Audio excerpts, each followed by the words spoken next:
Dans la jungle, riante jungle, les chimpanzés jacassent. Père, père, père, père. Les grenouilles coissent. Quoi, quoi. Les oiseaux égosillent. Cui, cui, cui, cui. Et des millions d'insectes bourdonnent et butinent. Quel boucan!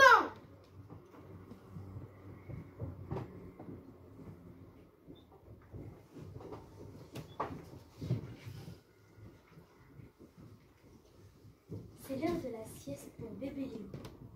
Il n'arrivera jamais à s'endormir avec tout ce bruit, dit maman lion. Tu ne pourrais pas faire quelque chose? Faire quelque chose? Dit papa lion. Hum, voyons. Je suis le roi des animaux, non? Alors bien sûr que je peux faire quelque chose. Il dresse fièrement la tête, gonfle son immense poitrine et rugit.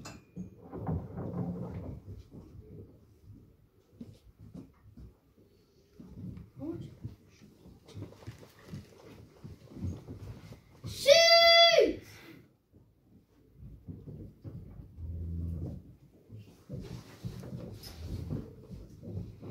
Et bébé lion dort. Papa lion chuchote tout bas, mais distinctement pour que toutes les créatures l'entendent. Et si l'un d'entre eux s'avise de faire le moindre bruit, je le mange. Tout devient très paisible dans la jungle. Paisible comme la brume du matin. Paisible comme une fleur qui éclot. Paisible comme un bébé qui dort. Soudain.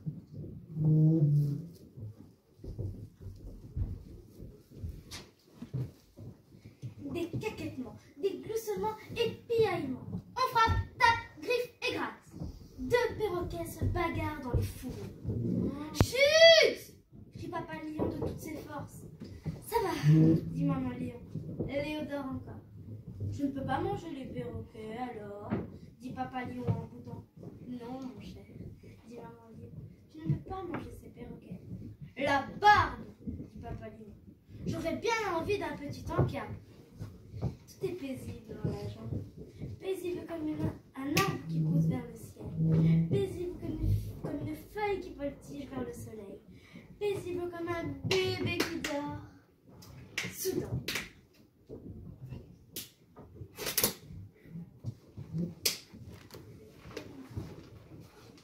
Des rires et des ricanements. On bouffe et on s'esclave. La hyène rigole comme seules les hyènes peuvent rigoler. Mais personne ne comprend ce qu'il y a de si comique. Chut! Crie papa lion de toutes ses forces. Ça va, dit maman lion. Léo dort encore. Je ne peux pas manger la hyène alors, dit papa lion de mauvaise humeur. Non, mon cher, dit maman lion. Tu ne peux pas manger cette hyène. La barbe, dit papa lion. Je commence à avoir les crocs, moi. Tout est paisible dans la jungle.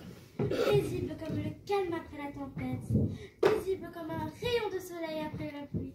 Paisible comme un bébé qui dort. Soudain.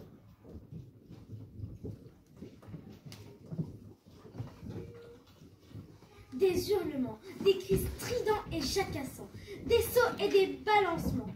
C'est une famille de singes qui sautent d'arbre en arbre. Chut! Crie papa lion de toutes ses forces. Ça va, dit maman lion. Léo dort encore. Je ne peux pas manger les singes alors, dit papa lion d'un ton maussade. Non, mon cher, dit maman lion. Tu ne peux pas manger ces singes. La barbe, dit papa lion. J'ai faim maintenant, vraiment faim.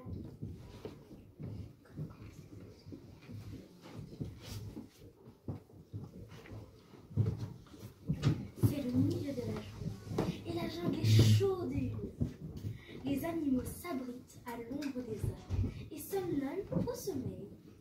Tout est paisible dans la jungle, paisible comme le soleil resplendissant, paisible comme l'ombre sous les arbres, paisible comme un bébé qui dort. Soudain.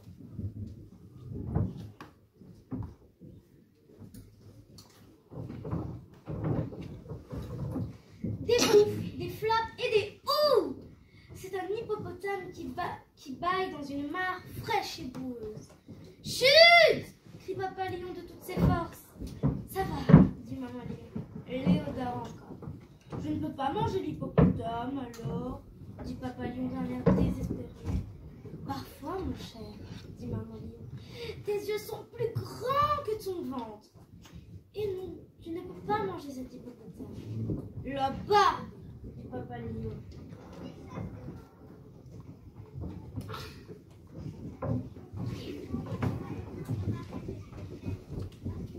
Je sais que c'est bien, pense Papa Lion en se frottant les dents.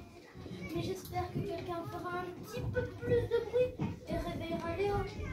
Un instant seulement. Mais tout est paisible dans la jungle. Paisible comme un poisson qui nage dans la rivière. Paisible comme un oiseau qui s'élance vers le ciel. Paisible comme un bébé qui dort. Soudain.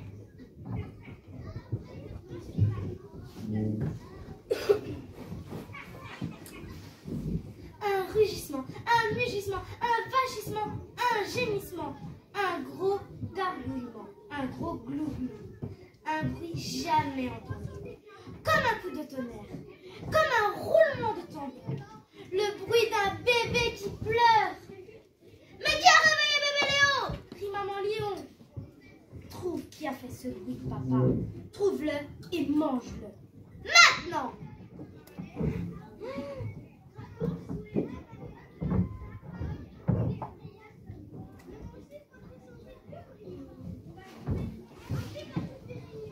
Mais c'est moi, dit Papa Lion. C'est mon estomac qui gargouille. J'ai tellement faim.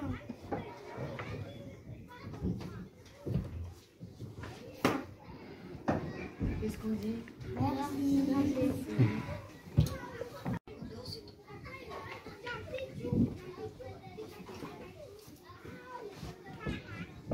Un jour d'été, Rose reçut un magnifique cadeau, un ballon en forme d'étoile. Ce ballon est très spécial, c'est la lune qui te l'a offert. Alors, qui sont les chefs de rang? Ben, mettez-vous à deux et Basma, tu te mets derrière. Le beau ballon de Rose flottait dans l'air étincelant. Elle tenait le ballon par un ruban par toilette. C'est pas grave, tu restes à côté d'elle et vous restez dans un maintien correct. Avancez.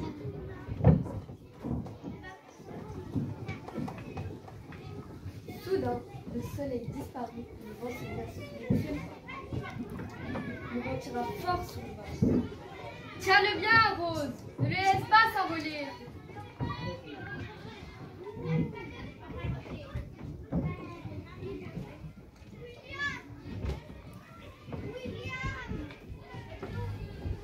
Un vent fort souffla, des nuages orageux s'amoncelèrent. Rose n'arriva plus à tenir son ballon. Ouh, fit le vent qui tira et tira sur le ballon. Tout à coup, un vent fort.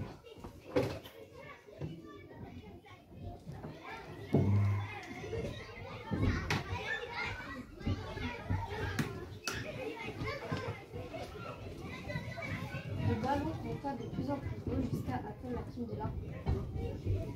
Le ruban rose fut pris dans les branches par le ballon.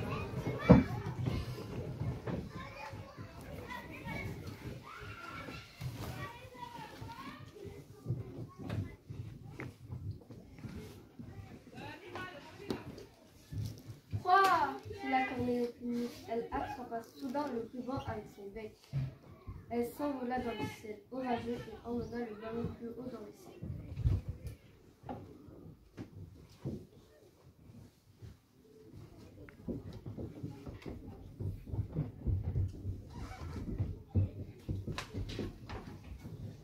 Tout à coup, des éclairs traversèrent le ciel et un orage éclata. La corneille eut les queues froissées et battit des ailes. Croix, croix, cria la corneille en laissant tomber le ballon.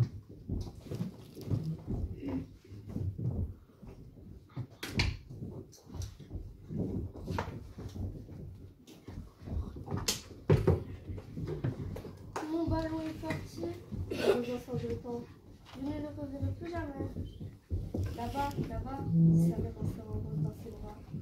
Lorsque la douce lueur du soleil couchant fit place à la nuit.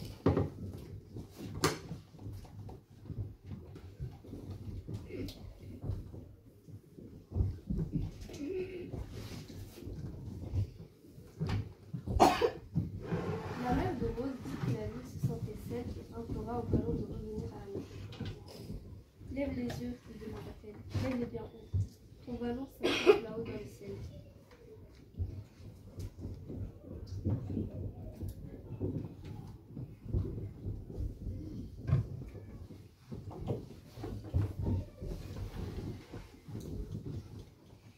Bonne nuit, répondit Rose. Au revoir de la main, elle envoya un bébé à son ballon spécial.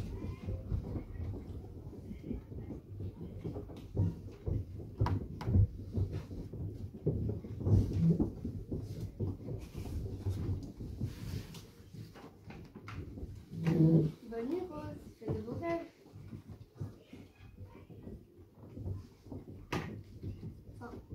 Qu'est-ce qu'on dit? Au lit, mon petit.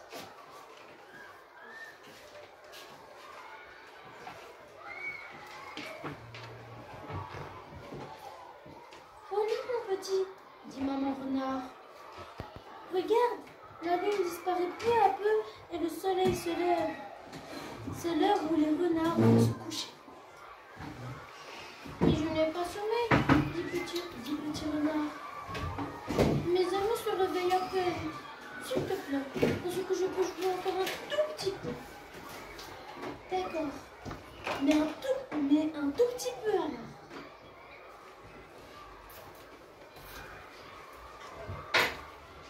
Petit renard se met à gambader en direction du bois. Là, un hibou vole doucement dans le ciel. Bonjour hibou, veux-tu jouer avec moi? Demande-t-il. Je vais me coucher, pupille de hibou. Et tu devrais en faire autant. Mais je n'ai pas sommeil, gémit petit renard. Et il file vers une clairière où Pharaon se réveille lentement. Tu joues avec moi? Demande petit renard. Oh non, c'est l'heure du petit déjeuner, explique gentiment maman biche. Le soleil brille déjà dans le ciel et ta maman doit t'attendre à la tanière. Mais je n'ai pas sommeil, murmure petit renard. Et il continue son chemin en trottinant. Alors qu'il gambade au soleil, un papillon batifole sous son nez. Petit renard le suit jusqu'à la berge. Saute, bondit et virevolte, il remarque alors un mouvement dans l'eau.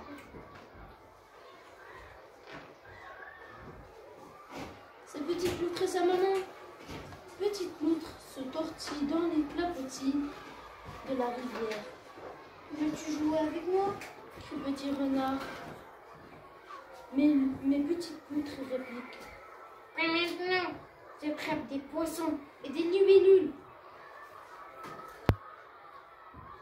Petite Loutre a le droit de rester éveillée toute la journée, pense Petit Renard. Il n'est pas obligé d'aller se coucher et rien ne l'empêche de jouer. C'est alors qu'une pomme de pin tombe sur l'herbe et vient rouler jusqu'à la patte de Petit Renard. Il lève les yeux et aperçoit Miss Écureuil perchée sur une branche. Attrape-moi si tu le peux, crie-t-elle. Elle dévale l'arbre en agitant la queue. Ils font la course dans les bois à travers les fougères qui craquent sous leurs pas. Ils éparpillent les feuilles sur leur passage et sautent au-dessus des troncs, couchés au sol. Petit Renard adore les odeurs de plumes, de pelage, de feuilles poivrées qui envahissent les bois. Mais il sent la fatigue le gagner et commence à traîner les pattes. S'il te plaît, attends-moi, halète-t-il. Mais moi je déborde d'énergie. Si tu es fatigué, tu devrais peut-être aller te coucher, babille Miss Écureuil. Miss Écureuil danse sur les branches et s'éloigne d'arbre en arbre. Tout redevient calme et Petit Renard se retrouve tout seul.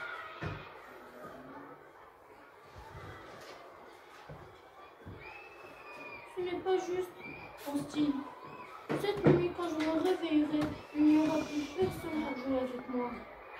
Petit renard soupire et reprend le chemin de la maison. Suzanne. Il est tellement fatigué qu'il ne peut même plus tenir la tête droite.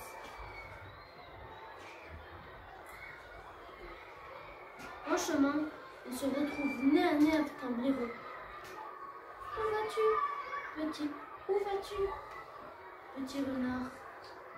Demande blaireau. Moi, je suis tellement fatigué que j'ai hâte de regagner mon terrier. Mais quand je me réveillerai, on pourra jouer ensemble à la course, poursuit aux éclairs de lune. Oh oui! S'exclame un petit renard. Il se dépêche de rentrer à la maison et tout content d'avoir trouvé un ami avec qui jouer la nuit prochaine.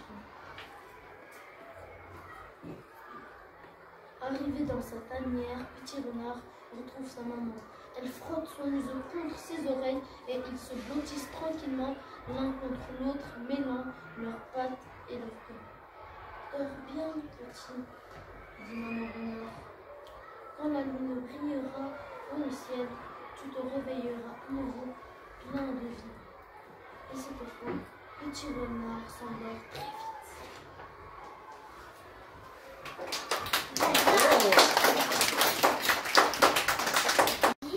Papa, pourquoi les ailes ne font-ils pas du patin à roulettes? Parce qu'ils vont plus vite en mobilette, répond papa. Dis, papa, pourquoi les hippopotames ne prennent pas le train? Parce qu'ils ne veulent pas se faire remarquer, répond papa. Les hippopotames dans le train.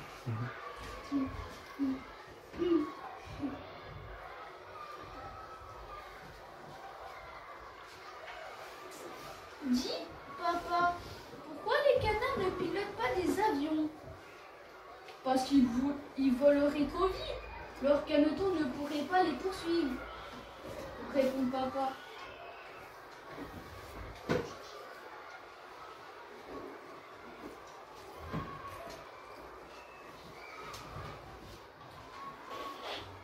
Dis, papa, pourquoi les lions ne vont jamais chez le coiffeur? Parce qu'ils seraient trop mignons. Plus personne ne les prendrait au sérieux, répond papa.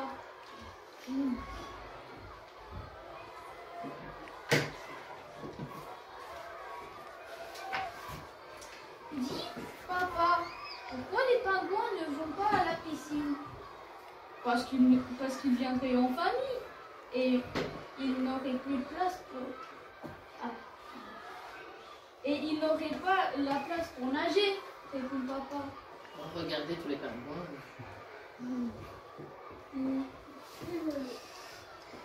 Imagine, tu vas à la piscine à Youpi, il y a tous les pingouins. Dis, papa, pourquoi les chats sont interdits dans les musées? Parce que leur maître pourrait les perdre, répond papa. Ah oui.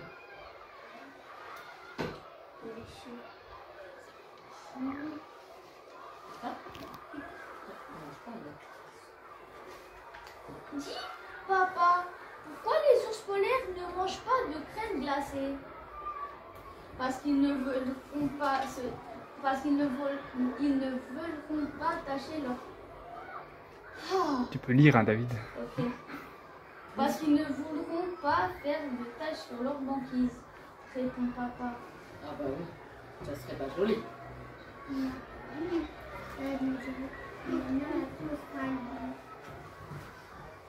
Dis, papa, pourquoi les loups ne mangent pas ne jouent pas au sang mouton? Parce qu'on ne joue pas avec la nourriture, répond papa.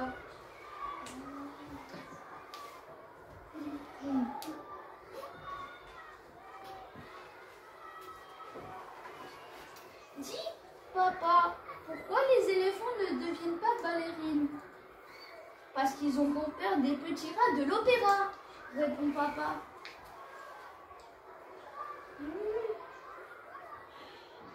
Il a peur de quoi l'éléphant là? Il y a peur De quoi? des souris. Les souris.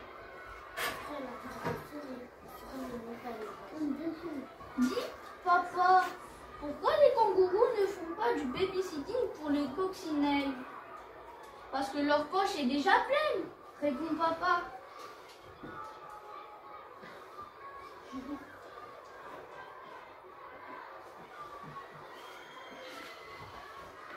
Dis, papa, pourquoi les moustiques ne vont pas chez le vétérinaire?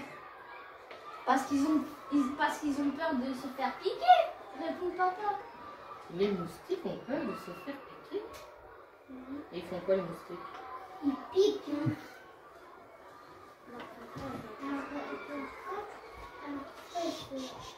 Dis, papa, pourquoi les cerfs ne jouent pas au cerf-volant?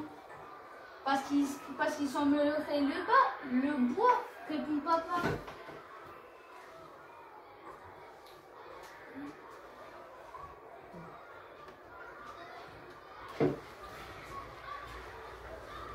Dis, papa, pourquoi les dragons ne peuvent pas être pompiers? Parce que les dragons, ça n'existe pas, répond papa. Oh!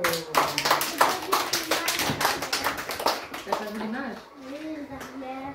Ah, Ah, oui. de l'arrière? Oui. Laquelle?